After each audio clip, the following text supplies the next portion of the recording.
네, 요즘 주식 투자가 대중화되고 있다는 걸 체감하고 있는데요. 20, 30대가 주식 투자를 시작했을 뿐만 아니라요. 10대도 어른들의 권유로 주식을 시작한다고 합니다. 저만 해도 일터에서 또 친구들 만나서 주식 이야기를 정말 많이 하거든요. 지금 업계에 종사하시는 분들은 더 체감하실 것 같은데 TV를 지금 보고 계신 시청자분들을 위해서 돈이 되는 정보를 준비하셨다고 합니다. 네, 오늘의 주제 공개해 볼까요? 오늘의 주제, 바로 투자의 트렌드입니다. 요즘 주식에 대한 기사, 책 등 정말 많은 정보를 접하게 되는데요. 제가 태어나서 들었던 주식 이야기보다 작년과 올해 들은 얘기가 더 많은 것 같거든요. 이종태 전문가님도 느끼시죠? 네, 특히 2020년은 전 국민이 투자를 시작했다고 봐도 되는 시기입니다. 전 국민이 개미가 된 시기라고 볼 수 있는데요. 그전에는 일부 사람들만 하던 이런 투자들이 지금은 누구나 하고 혹은 하지 않으면 도태되고 있는 시기가 되었습니다. 네, 맞습니다. 새롭게 시장에 진입하는 투자자들이 많아지면서 다양한 투자 니즈가 발생했는데요. 전통적인 주식, 부동산뿐만이 아니라 원자재, 암호화폐, 전환사채 등의 합성 채권도 크게 주목을 받고 있습니다. 네, 그중에서도 특히 비트코인으로 대표되는 가상화폐, 암호화폐 등이 크게 주목을 받았었는데요. 사실 비트코인은 3년 전 시세 상승을 크게 겪었다가 속절없는 추락을 거듭했었죠. 하지만 긴 인내의 시간 끝에 다시 최근 상승을 거듭하고 있습니다. 최근에는 신고가를 기록하기도 했었습니다. 비트코인뿐만 아니라 모든 이렇게 최근에 돈이 되겠다 하는 시장에는 이유를 불문하고 큰 자금들이 몰리고 있는 실정입니다. 네, 주식 비트코인 요즘 정말 핫하잖아요. 그래서 이해하기 어렵지만 저도 한번 알아봤는데 제가 겁이 많아서 그런지 좀 위험해 보이더라고요. 우리 전문가분들께서 저 같은 초보도 투자할 수 있도록 디테일한 조언 가능할까요? 네, 맞습니다. 앵커님처럼 투자는 하고 싶은데 어떻게 해야 되는지 잘 모르실 분들도 많으실 텐데요. 사실 비트코인을 포함한 많은 암호화폐들은 유용성에 대해서 예나 지금이나 굉장히 말이 많은 상황입니다. 투자 혹은 투자의 가름부터 시세 형성의 요인에 대한 애매한 가치 설명하기 힘든 부분들이 아직도 많이 남아있기 때문인데요. 그럼에도 불구하고 그 희귀성에 대한 사람들의 궁금증이 계속 자아가 되고 있기 때문에 이러한 이유 등에 대해서 좀 더 뒤에 가서 설명을 해드리도록 하겠습니다. 네, 저는 주식시장을 집중해서 봤는데요. 작년에는 코스피가 1,500에서 3,000까지 2배가 올랐는데 이 시기에는 무엇을 사도 돈이 되는 시기이기도 하죠. 그러면서 기업들도 주식시장을 통해서 자본 조달을 많이 실행을 했습니다. 특히나 작년 같은 경우는 SK바이오팜, 카카오게임즈, 빅히트처럼 모처럼 대형주들이 신규 상장이 이루어졌는데요. 많은 분들이 공모주 투자에 대해서 관심을 가지고 계시는데 공모주 투자에 대해서 조금 더 알아보고 더 나아가 비상장 투자에 대해서도 알아볼까 합니다. 거기에 더불어서 한때는 진짜 부자들만 할 수 있다는 합성 채권도 유행이었습니다. 합성 채권이란 채권에 옵션이 붙은 주식처럼 생각할 수 있는 채권들을 말하는데요. 전환사채, 신주인수권부사채, 교환사채 등이 있습니다. 일반 주식보다 귀하고 보다 확실한 수익을 올릴 수 있는 투자가 되면서 일부 큰손들만 접근할 수 있었던 그런 투자처에 대해서도 알아보도록 하겠습니다. 네, 얘기를 듣다 보니까 저도 큰 손이 될 수 있을 것만 같은데 요즘 정말 다양한 매체에서 뉴스를 많이 볼 수 있잖아요. 주린이인 제가 또 그리고 시청자분들께서 관심을 가질 만한 이런 투자 뉴스 어떤 게 있을까요? 네, 특히나 이제 뉴스를 많이 보면 주식시장에 관해서 많은 소식을 접할 수 있는데요. 얼마 전에 쿠팡이 미국 주식시장에 상장하는 것을 결정을 했습니다.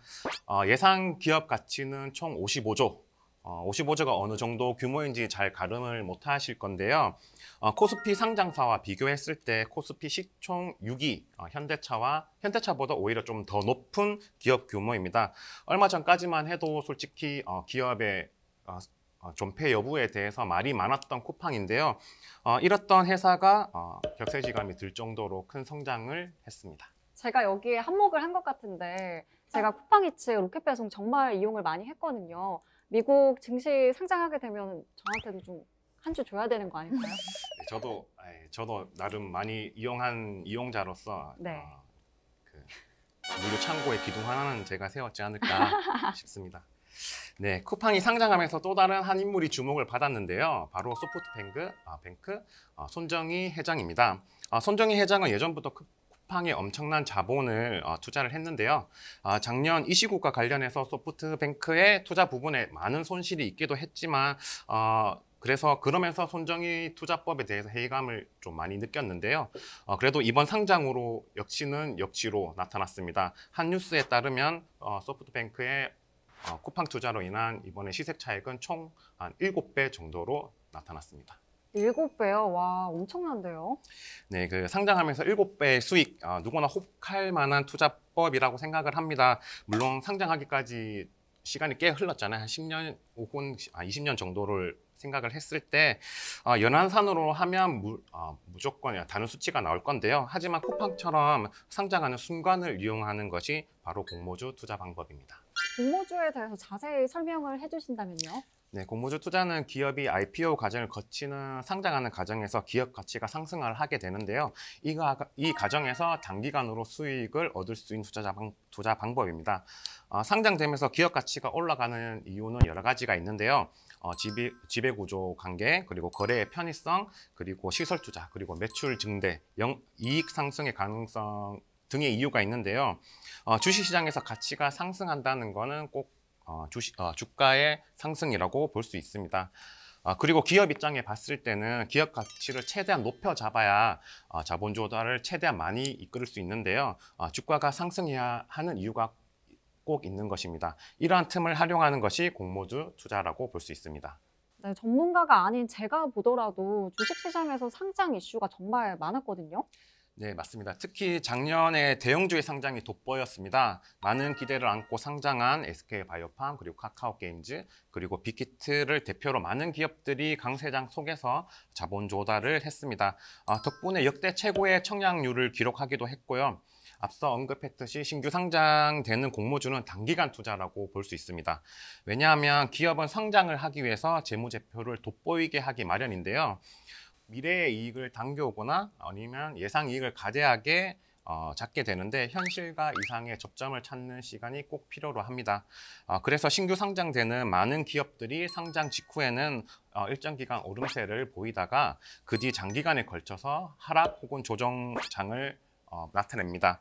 그래서 숏텀 투자라고 할 수 있고요. 다만 상장되는 기업이 너무나 우량하고 좋은 기업이라면 상장 직후 매수 만약에 하셨다면 그대로 잊고 계시거나 아니면 이런 조정장 이후에 매수를 하시는 것이 좋은 방법이라고 생각합니다. 또한 미래 사회를 변화시킬 성장 산업 중에는 5년 또는 10년 뒤에 큰 성장세를 보일 기업을 물색하고 주가가 저렴할 때 투자를 하는 것이 결국 주식시장에서 장기적으로 살아남는 또 큰 수익을 얻을 수 있는 방법이라고 생각을 합니다. 손정의 7배 투자 처럼 할 수 있는 비상장 투자도 있습니다. 비상장 투자는 특별히 존재하는 시장이 아니고요. 상장되지 않는 모든 기업에 투자를 하는 방법이라고 볼 수 있습니다.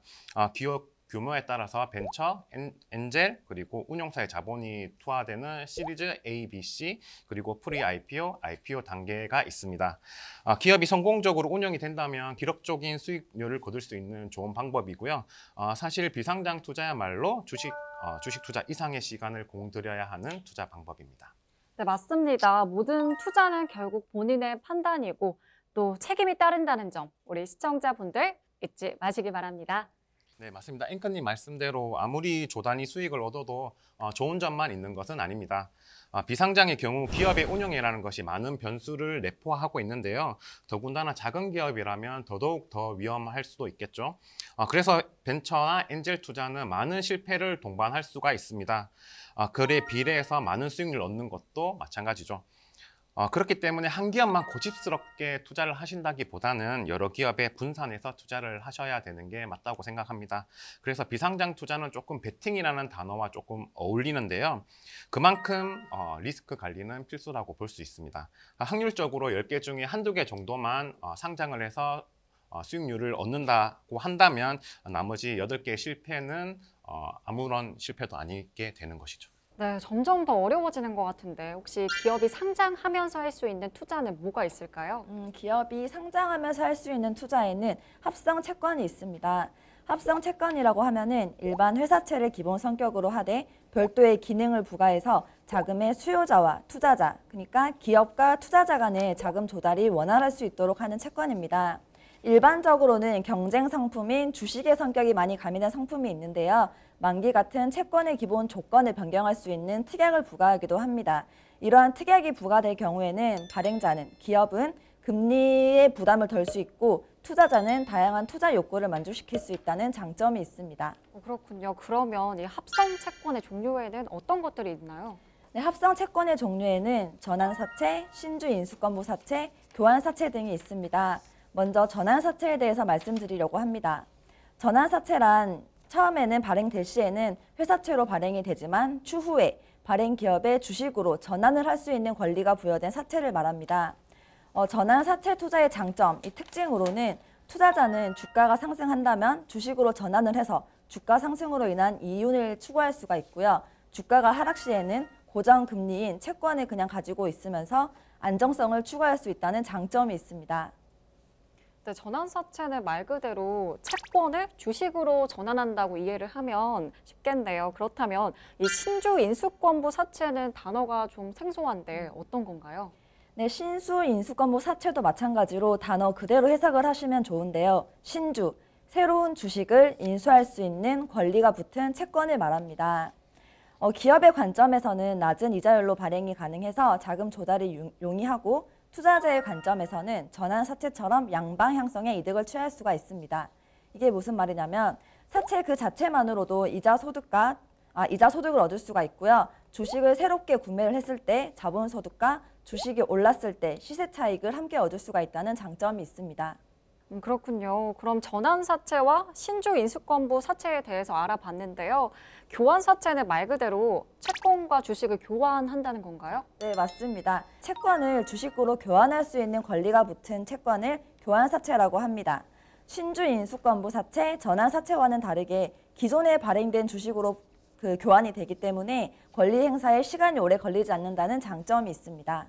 네, 여기까지 주식 관련 사채에 대해서 알아봤는데요. 혹시 여기에 투자를 해보고 싶다면 어떤 방법으로 해야 할까요?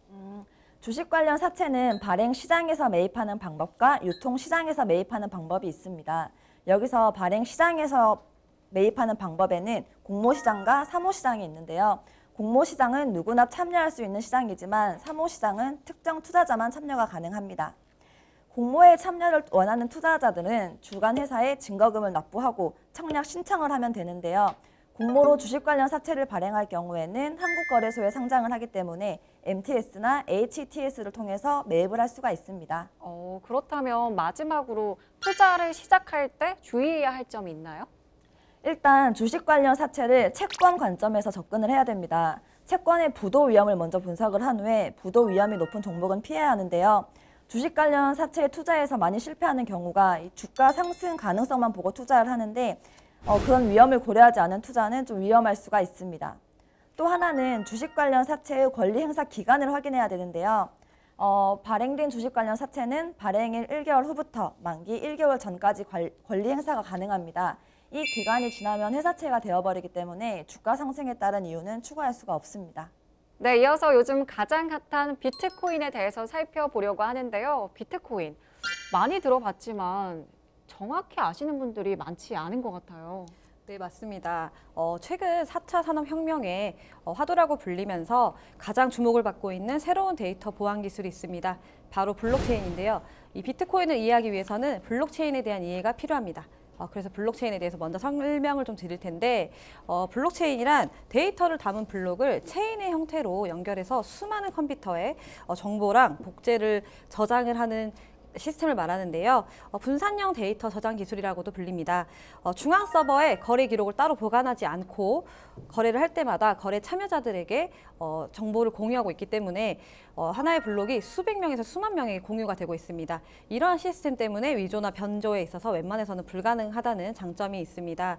또한 보통 이제 은행에서 업무를 볼 때는 중앙 시스템으로부터 관리 감독을 받는 시스템을 사용하고 있는데요.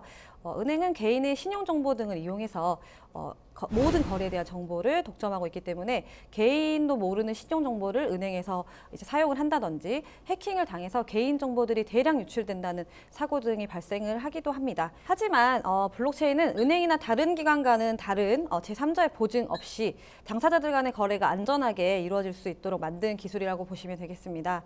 예를 들어서 예전에는 병원을 다니다가 다른 병원으로 옮기게 될 경우 이 정보 진료에 대한 기록을 각 병원별로 가지고 있었기 때문에 이런 것들을 이것저것 떼야 할 서류도 많고 굉장히 과정이 복잡했었는데요. 블록체인 기술을 이용하게 되면 환자의 개인정보를 각각 공유를 할 수 있기 때문에 이러한 복잡한 단계를 생략해도 되게 됩니다.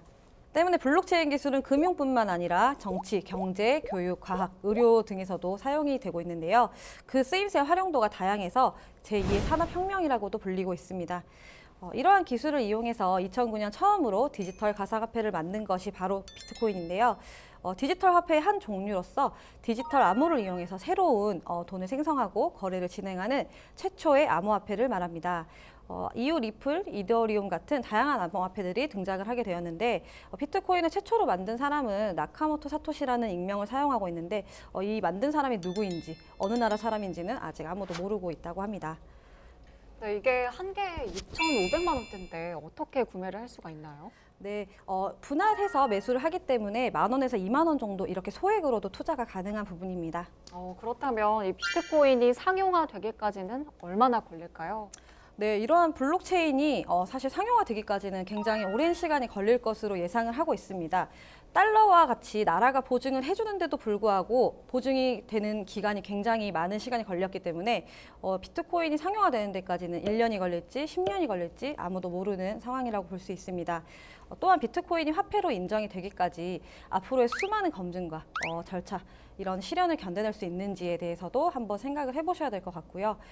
또 하나는 마치 비트코인이 새로운 세상을 열 것처럼 기대가 굉장히 크지만 아직은 새로운 화폐로서의 리스크가 굉장히 많다는 점을 꼭 기억하셔야겠습니다. 이런 비트코인의 특징은 어떤 게 있을까요? 네, 달러나 금은 국가적 정책을 통해 조절을 할 수 있기 때문에 크게 변동이 있지는 않으나 이 비트코인 같은 경우는 장 마감이 없이 24시간 거래가 가능하기 때문에 사실은 조절을 하기가 굉장히 어려워서 가격을 책정을 하기가 굉장히 어렵습니다.